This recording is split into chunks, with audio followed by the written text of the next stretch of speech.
तो सिंपल सीख हुई। अब आज हम लोग मॉडल तैयार था, बना लिया था माइग्रेशन सब कुछ। तो आज हम लोग कंट्रोलर बनाएंगे।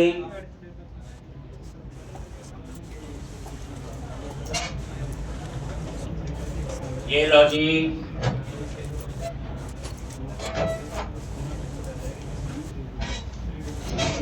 एक अब आप कंट्रोलर, तो यहां कंट्रोलर्स पे राइट क्लिक किया, ऐड कंट्रोलर। अब जो कंट्रोलर बनाना है वो एम्प्लॉय का ही बनाएंगे, क्योंकि एम्प्लॉय में डिपार्टमेंट डेजिग्नेशन तो यूज हो ही रहे हैं आपके। कंट्रोलर्स पे राइट क्लिक किया, ऐड कंट्रोलर, एक, और यहां पे MVC5 कंट्रोलर एम्प्टी ऐड कर दिया।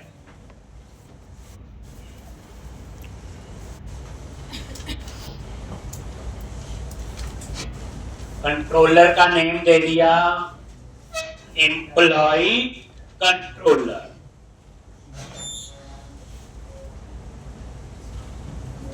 एक, और यहां पे ये देखो, तो सबसे पहले हमने क्या करना है, मॉडल को एक्सेस करेंगे। इसको एक्सेस करेंगे, मॉडल को। कैसे एक्सेस करते हो, एक, यहां पे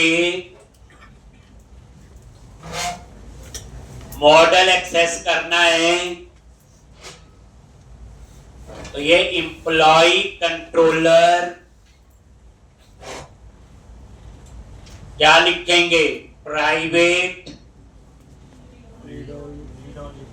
रीड ओनली, क्या लिखते हैं बोलो, एप्लीकेशन डीबी कॉन्टेक्स्ट।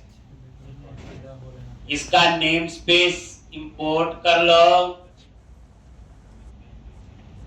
और यहां पे नेम दे दिया कॉन्टेक्स्ट। रीड ओनली मेंबर्स को हम कंस्ट्रक्टर में चेंज कर सकते हैं। क्या करोगे, CTOR कंस्ट्रक्टर में आगे, और यहां पे क्या लिखोगे, context is equal to new.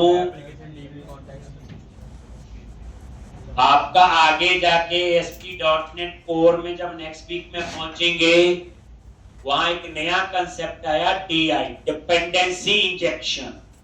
उसमें हमें ऑब्जेक्ट बनाने की जरूरत नहीं पड़ती है, तो तब वो भी आपको एक्सप्लेन करेंगे। लो जी,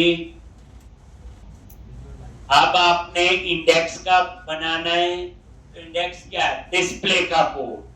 बट इस बार क्या डिस्प्ले करवाना है, एम्प्लॉय की इंफॉर्मेशन, और उस इंफॉर्मेशन में क्या चाहिए, एम्प्लॉय का नेम, एम्प्लॉय का एड्रेस, एम्प्लॉय की सैलरी, डिपार्टमेंट का नेम, और डेजिग्नेशन का नेम। तो यहां पे डेटा कितने टेबल से आएगा, 3 टेबल से। तो उसके लिए आपको क्या करना पड़ेगा, बोलो, ज्वाइंट्स लगाने पड़ेंगे। SQL में ज्वाइंट कैसे लगते हैं, कल परसों पर आई था सेलेक्ट क्वेरी में, बट एंटिटी फ्रेमवर्क में कैसे लगते हैं वो हम आप लोग जो है पढ़ेंगे। ठीक, तो अब आप इंडेक्स पे आ जाओ नीचे, यहां पे वेयर पता ही है, किसी भी टाइप की इंफॉर्मेशन स्टोर हो सकती है, और यहां पे एम्प्लॉइज लिस्ट,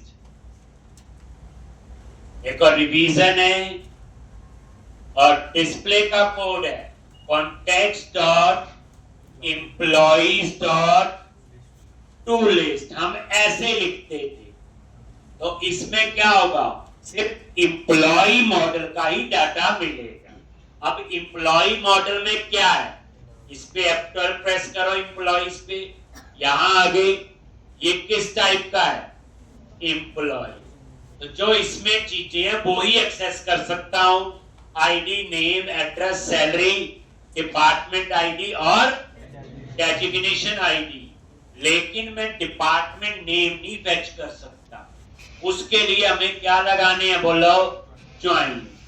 कैसे लगाते हो, ये देखो, डॉट एम्प्लॉइज, ये ज्वाइन, जो इक्को ज्वाइन आपको मैंने कल 2 क्वेरी में कल परसों में लिखा है। इसके लिए यहां पे क्या लिखना होता है, इंक्लूड, ये कीवर्ड लिखना है, एंटिटी फ्रेमवर्क में कैसे ज्वाइन लगेगा, और ये इंक्लूड, और इसका भी नेम स्पेस ऐड कर, इंक्लूड पे गए, using system dot data dot entity, system dot data dot entity, ये नेम स्पेस ऐड कर लिया इंक्लूड के लिए। और इसके अंदर कैसे लिखोगे, ई, वही लैम्डा एक्सप्रेशन एम्प्लॉय टाइप का होगा, और यहां लिख दिया ई डॉट डिपार्टमेंट। इसका मतलब क्या होगा, ये डिपार्टमेंट मॉडल का डाटा भी हमें देगा। डॉट इंक्लूड, यहां पे ई डॉट डेजिग्नेशन, इसका मतलब क्या हुआ, डेजिग्नेशन मॉडल का भी डेटा मिलेगा। डॉट एंड में फिर वही टू लिस्ट, रीड करने के लिए मैं यहां पे एंटर प्रेस करता हूं, ये लो, अब ये तीनों टेबल से डाटा देगा।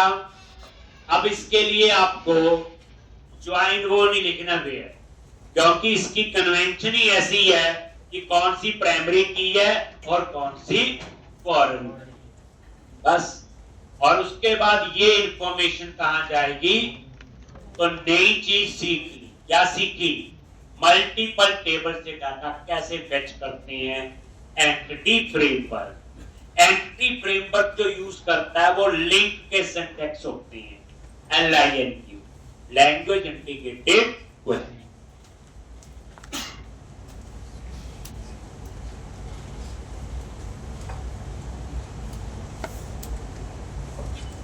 अब हम लोग इंडेक्स नाम से क्या बनाएंगे, एक इंडेक्स नाम से क्या बनाना है, व्यू। तो राइट क्लिक किया इंडेक्स पे और ऐड व्यू, MVC5 व्यू, और इसका नाम क्या है, इंडेक्स एम्प्टी, क्योंकि सारा कोड हम खुद लिखते हैं, और ये व्यू ऐड कर।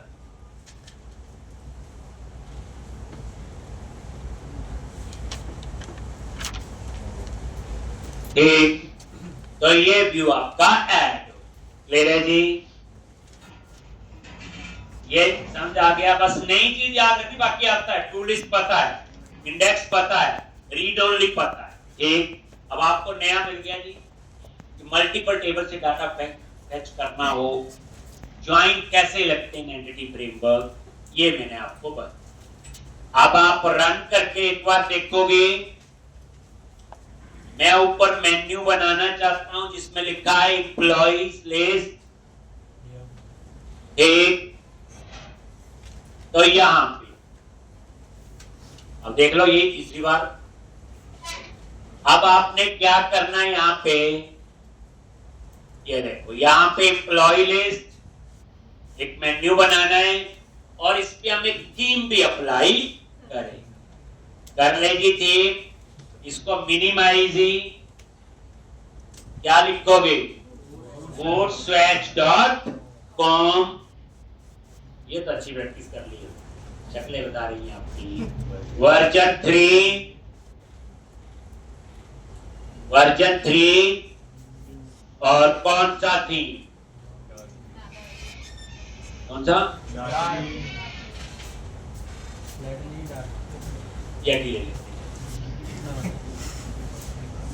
और यहां पे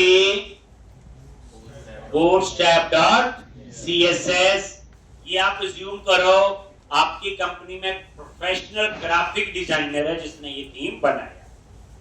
एक अब ये कॉपी कर लिया और इसको क्या करो, प्रोजेक्ट में गए, कंटेंट फोल्डर में